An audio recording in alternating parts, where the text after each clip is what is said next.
찬송가 420장 하나님께 찬양 올려드리겠습니다.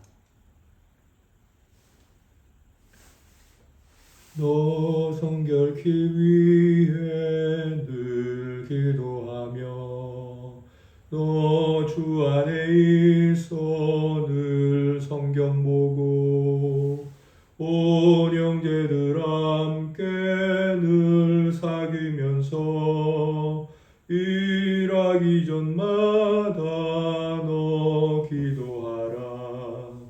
너 성결케 위해 내 머리 숙여 저 은밀히 계신 내 주께 빌라.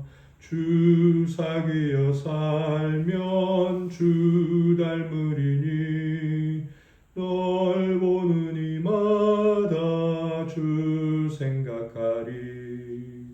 너 성결케 위해 주 따라가고 일 다급하여도 당황치 말고 참 즐거울 때나 또 슬플 때나 너 주님만 믿고 늘 따라가라. 너 성결케 위해 늘 기도하며 내 소원을 주께 다 맡기어라. 너 성령을 받아 주 섬겨 살면 저 천국에 가서 더 잘 섬기리.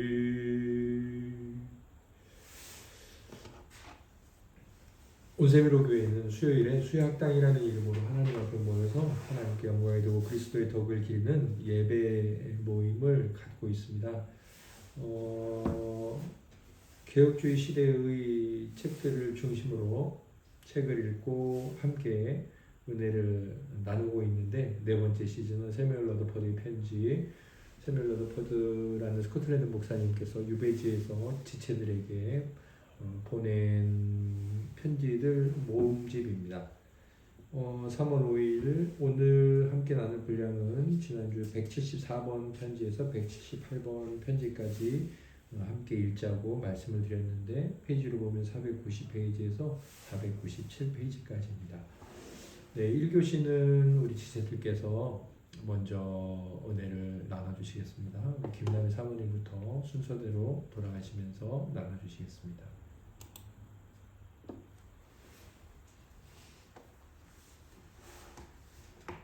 저는 여러 부분 편지에 줄을 그면서 좀 생각하면서 또 읽었는데, 이제 두 군데 정도 나누자면 176번 편지에서 어떤 교회에 대한 이제 그런 고민들, 그런 표현들이 있었는데, 495페이지에 그러니까 성도들의 고난을 즐길 때 부속을 입은 자들이 부속을 입은 자들을 상하게 할 때 그것은 힘든 일입니다 라고 해서, 교회 내에서 성도 간의 이제 어려움들이 참 힘든 일이다, 이제 그런 말들이 있었지만, 그런 일을 바라봐야 되는 것은 신자들은 그리스도가 아니며 그에게는 잘못 판단할 일이 없습니다만 우리에게는 많습니다. 우리가 같은 천국을 즐길 때까지 완전히 한 마음을 가질 수 있게 될지 의문스럽습니다 라고 해서, 우리의 선택에 실수가 있어서 주님과 달리 그런 일들이 있다는 거에 대해서 받아들인다고 해야 될까요? 어쨌든 이제 그런 고난에 대해서 또 이제 마음을 토로하고 나눴던 것 같고요. 그리고 177번 편지에서 496페이지에 보니까 중간에 보면은 이제 그 고난 가운데 이제 그 인내함에 대해서 나와 있었는데, 제가 확신하기로는 당신의 잔속에는 약간의 쓸개즙이 없는 것은 아니지만 그가 당신을 괴롭히고 당신의 영혼을 상하게 하기로 하셨다고 당신이 생각하지는 않으실 것입니다. 그의 백성이 비단과 장미, 섭리를 가질 수 없을 때 그들은 그가 자신들을 위해 만드신 것으로 만족해합니다 라고 되어 있었고, 그러면서 또 아랫부분에 보니까 이 성도의 고난에 대해서 특별히 그리스도께서 전체 완전한 십자가를 지셨고 그의 신자들은 단지 약간이나 부스러기 조각만을 진다는 것을 생각한다면이라고 해서 우리가 성도로서 살아가면서 얻는 그 고난들은 주님이 지신 십자가의 부스러기에 불과한 부분이라는 부분이 좀 마음에 좀 와닿았었고요. 그리고 저는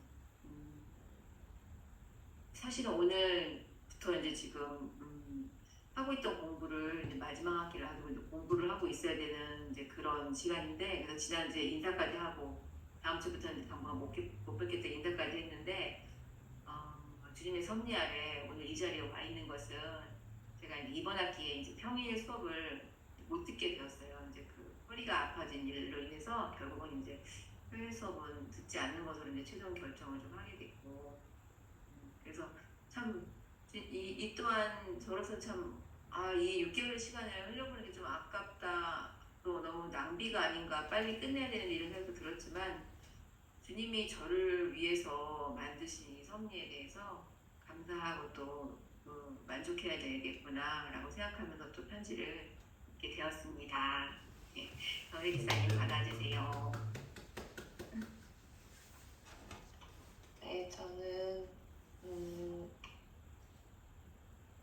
175번 편지에 493페이지 175페이지 마지막 문단, 하루 종일 험한 길을 헤매고서 밤에 편히 쉴 소망마저 없다면 얼마나 비참한 일이겠습니까? 그러나 그가 당신을 위해 거처를 마련하였습니다. 이 부분을 읽으면서 위로를 받는 느낌이 들었고요. 하나님께서 나를 지켜주고 계신다라는 그런 느낌이 좀 많이 와서 좀 하나님의 자녀라는 것이 참 행복하구나라는 것을 좀 느끼게 됐었고, 또 그 177번 편지에서 497페이지, 당신께서 언제나 은혜의 빚쟁이로 있으면 저는 당신을 만번이나 행복한 사람이라고 여길 것입니다. 분명히 그리스도께서 값없는 은혜에 당신을 머리끝까지 잠기게 하셨기 때문에 그 빛을 영원까지, 임마누엘의 땅까지 가지고 가십시오. 거기에서 당신은 그리스도의 영원한 빚쟁이들이 온 집에 가득히 당신 앞에 있다는 것을 발견하게 될 것이니 크게 부끄럽지 않을 것입니다. 그렇습니다. 이 낮은 곳에 있는 은혜의 나라는 훌륭하고 귀한 의사이신 그리스도께서 생사를 무릅쓰고 치료하시는 그리스도의 병원이요 병자들의 객실 뿐입니다. 이 부분을 읽으면서도 굉장히 마음의 위로를 많이 받았고, 내가 은혜의 빚쟁이로 있지만 값없이 받고 있지만 그것이 얼마나 크고 행복한 일인지 그것을 다시 한번 느끼게 되는 그런 편지였던 것 같아서 이렇게 좀 행복하게 책을 읽었었던 것 같습니다. 아멘. 받아주세요.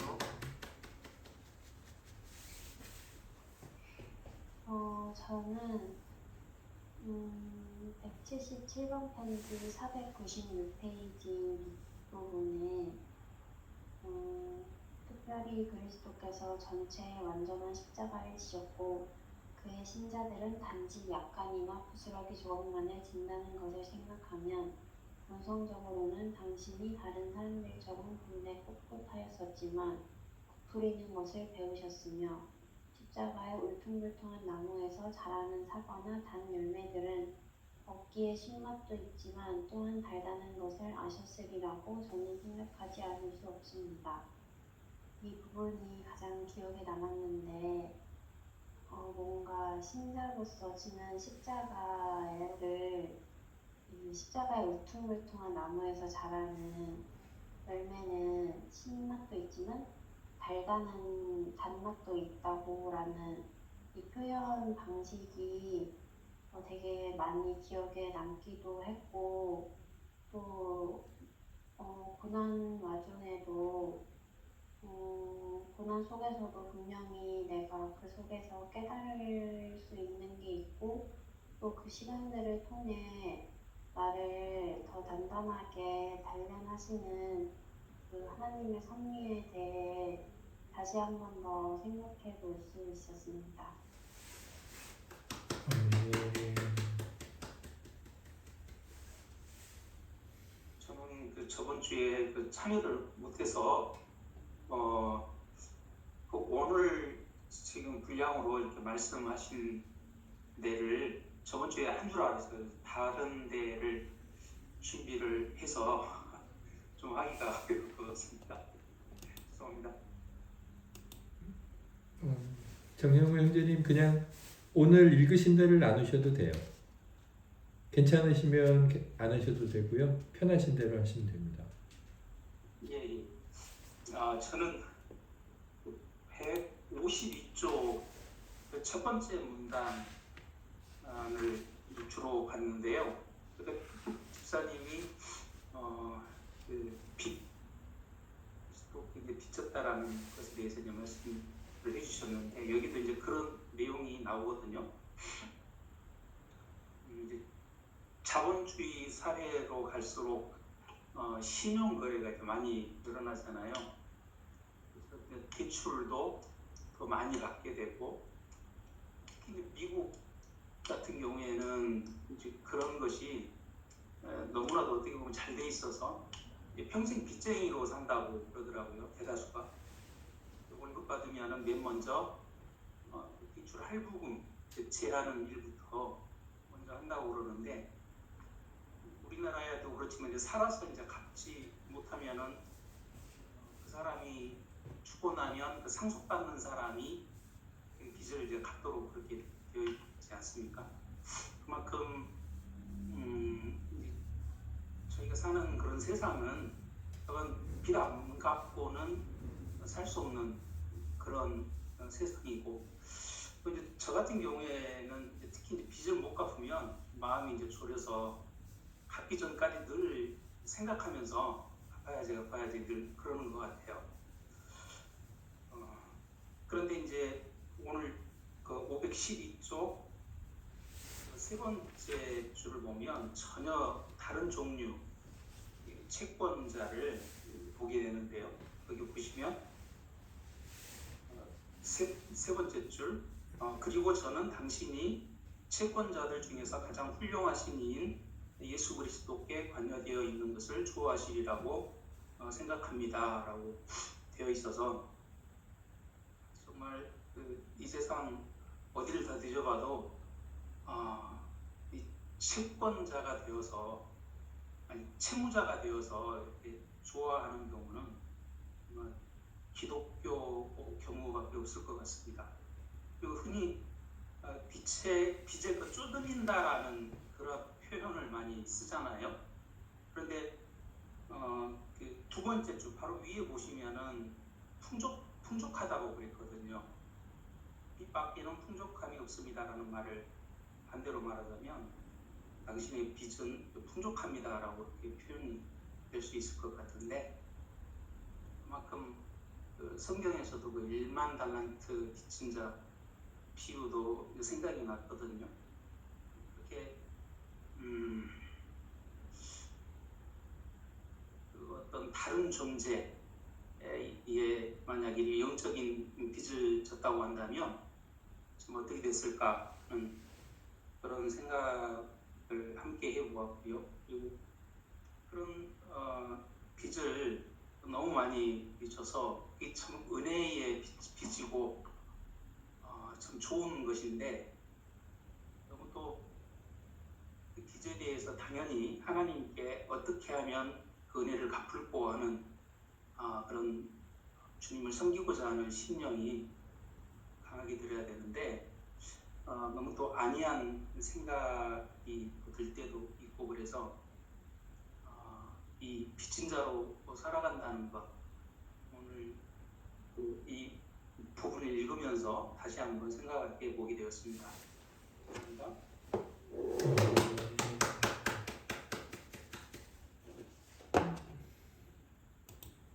지체들의 나눔 감사합니다. 제가 오늘 나눈 내용의 제목은 이성이라는 모래 위가 아닌 믿음이라는 반석 위에, 이성이라는 모래 위가 아닌 믿음이라는 반석 위에 라고 제가 했습니다. 마태복음 14장에 보면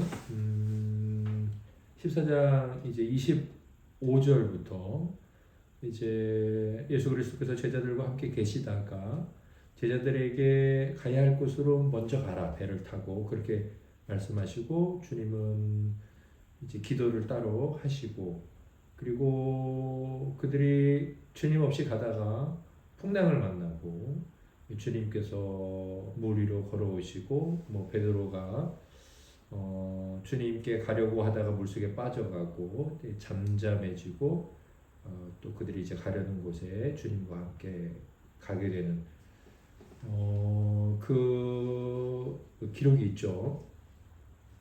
그 기록 중에 25절과 26절이 이렇게 되어 있습니다. 밤 사경에 예수께서 바다 위로 걸어서 제자들에게 오시니 제자들이 그가 바다 위로 걸어오심을 보고 놀라 유령이라 하면서 무서워 소리 지르거늘. 네, 제자들이 이제 예수님께서 오시는 것을 보고 유령이라고 하고 또 무서워했다라고 성경이 말씀하고 있습니다. 사실 이제 주님께서 그들에게 오셔서 그들에게 하신 일을 보면 당신이 하나님이시라는 것, 당신이 구원자라는 것, 당신과 함께 있으면 바람과 파도도 견뎌내든지 아니면 잠잠케 하든지 할 수 있다는 것, 우리의 피난처가 되신다는 것을 알려주기 위해서 오신 거죠. 주께서 홀로 기도하시다가 그들을 불쌍히 여기시고 구원해 주러 오신 거죠. 그게 이제 주님의 목적이고 주님의 의도죠. 그러나 그런 주님의 목적과 의도를 이 제자들은 어떻게 해석을 했나요? 일단 주님을 유령으로 해석을 하고, 구원자가 아닌 유령. 그리고 돕는 분이니까 돕는 분에 대한 반응은 당연히 환영, 즐거움, 뭐 환호 이런 것 아니겠어요? 그러나 그들은 그 돕는 분을 향해서 어떤 감정을 가졌냐면 무서워하였다. 그리고 그들이 보인 반응은 소리를 질렀다. 구원자가 평안을 주기 위해서 얼른 다가오시는데 그들은 그것을 자기들을 이제 해롭게 할 유령, 신약 성경에서는 딱 2번만 사용됐더라고요. 헬라어 성경 보니까 같은 병행 구절이긴 해요. 아무튼 뭐 이걸 그래서 뭐 해치는 존재다 이렇게 뭐 일방적으로 의미를 보기는 어렵지만 그들이 무서워했다라는 걸 봤을 때 이건 구원자에 대한 반응은 아닌 거죠. 아무튼 해치는 존재, 그리고 무서워했고 소리 질렀다.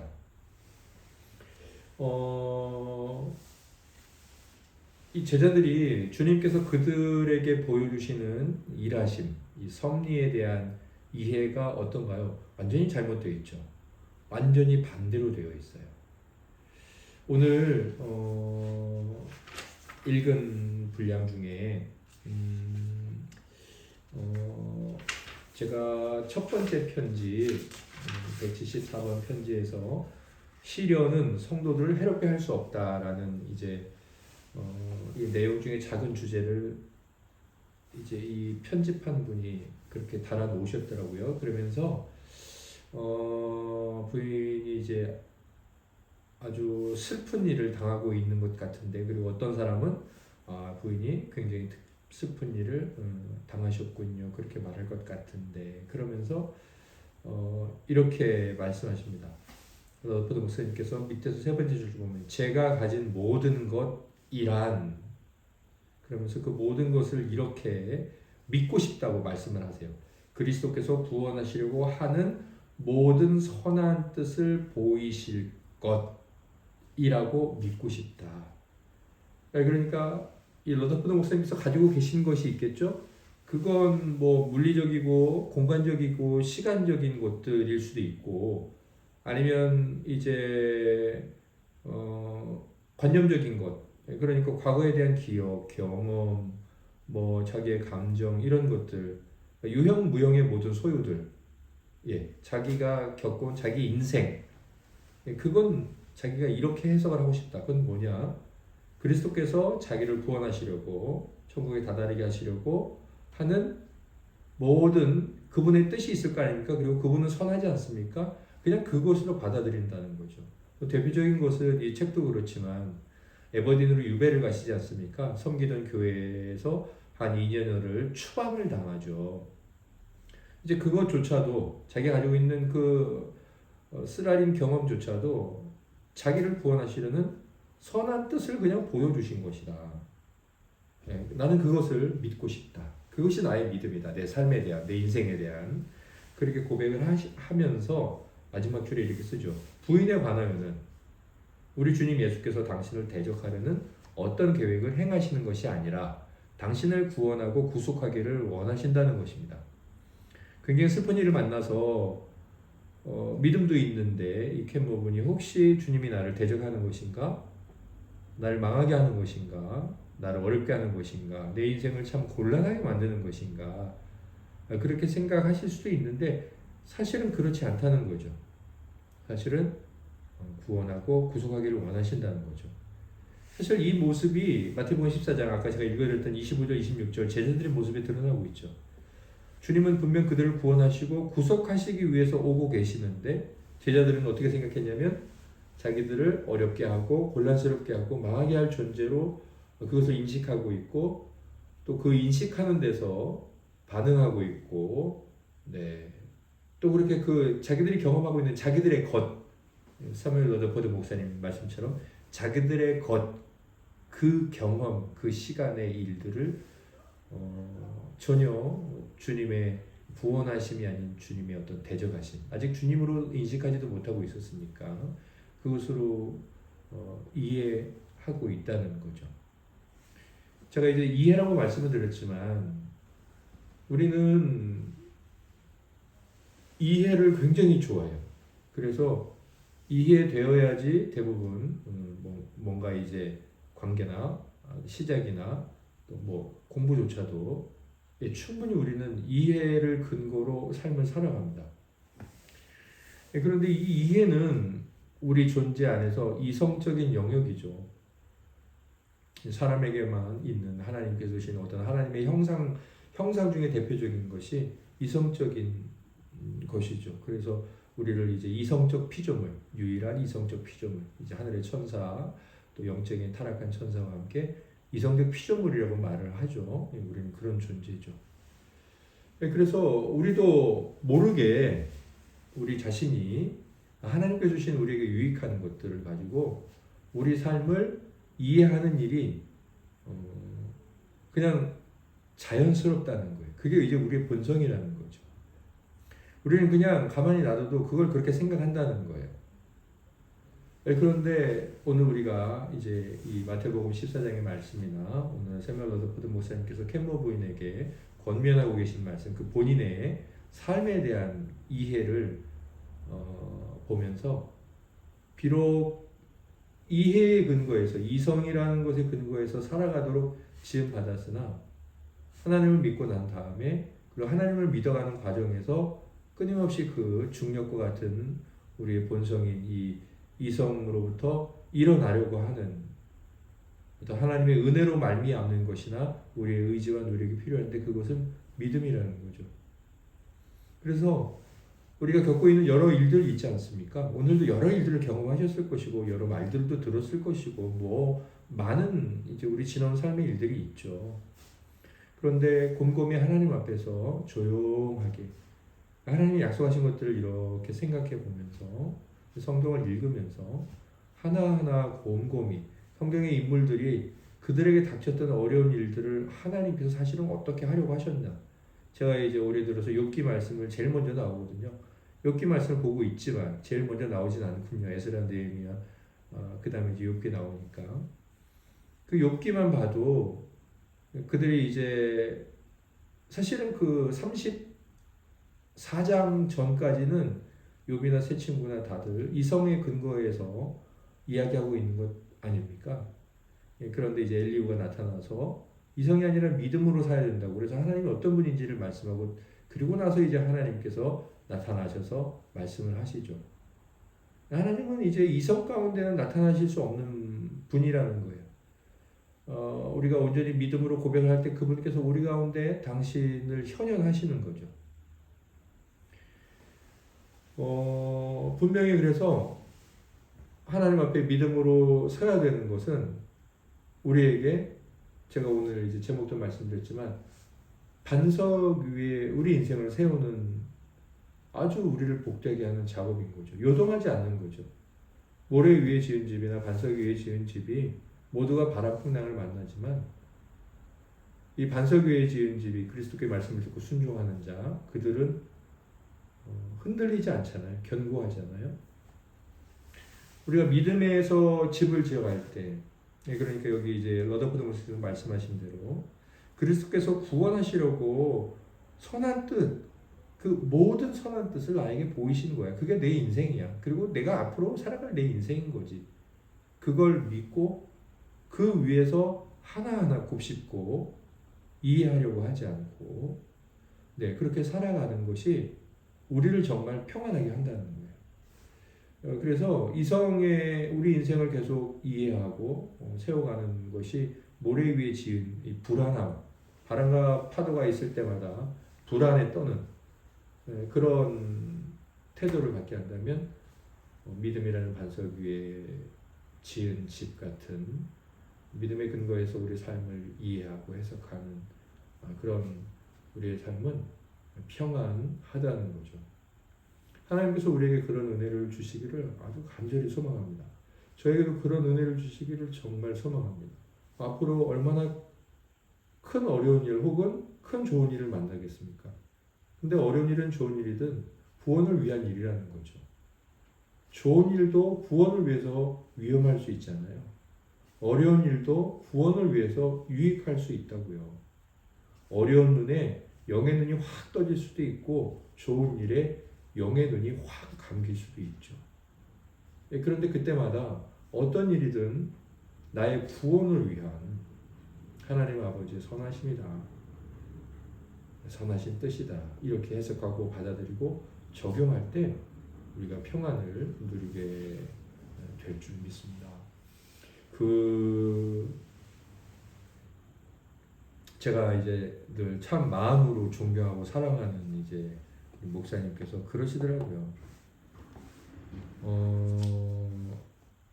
신자는 딱 두 가지인데, 예수 믿기 전에 있었던 일은 예수 믿기 위한 하나님의 일하심이고, 예수 믿고 난 다음에 모든 일은 예수를 더 잘 믿기 위한 일이다.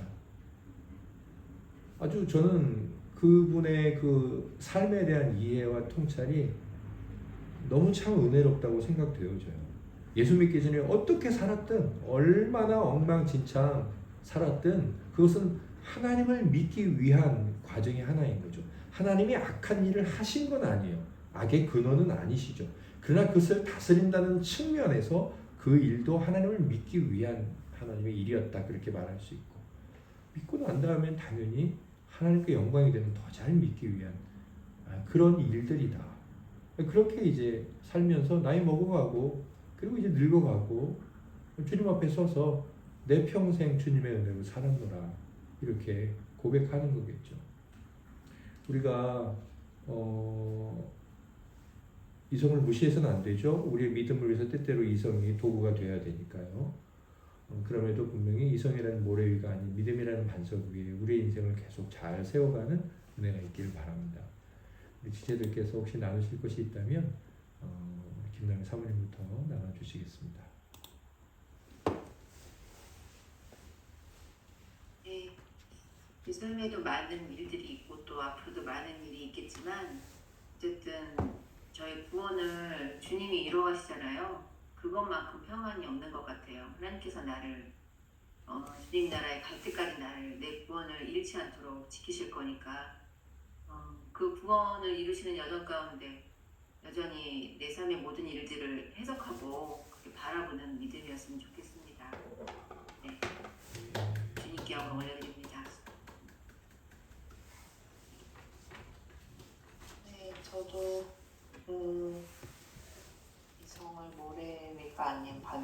높이 세울 수 있는 그런 성도가 되기를 소망합니다.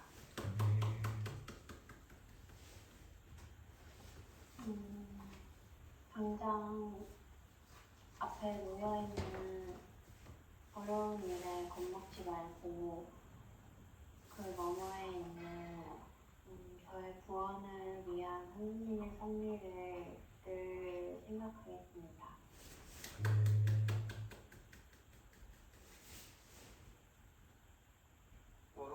어려운 일이 오면 매생기지라는 생각을 평소에 이렇게 생각을 좋아하지 않는 사람도 이렇게 어떻게 보면 당연히 그렇게 생각하게 되어 있는데 앞으로 이제 살아가면서 다가오는 일이 어떤 일이든지 당황하지 않고 그 상황이 이해되지 않아도 믿음의 시각으로 견뎌내고 이겨내기를 원합니다.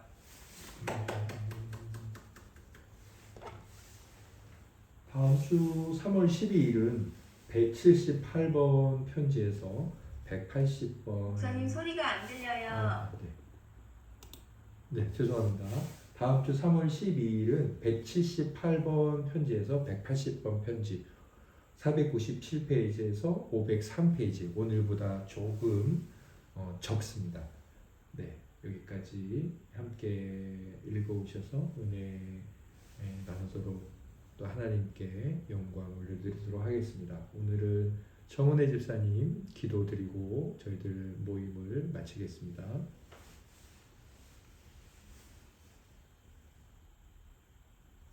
사랑해 주님 감사합니다. 오늘도 이렇게 모여 저희가 나눔을 할 수 있게 해주신 감사합니다.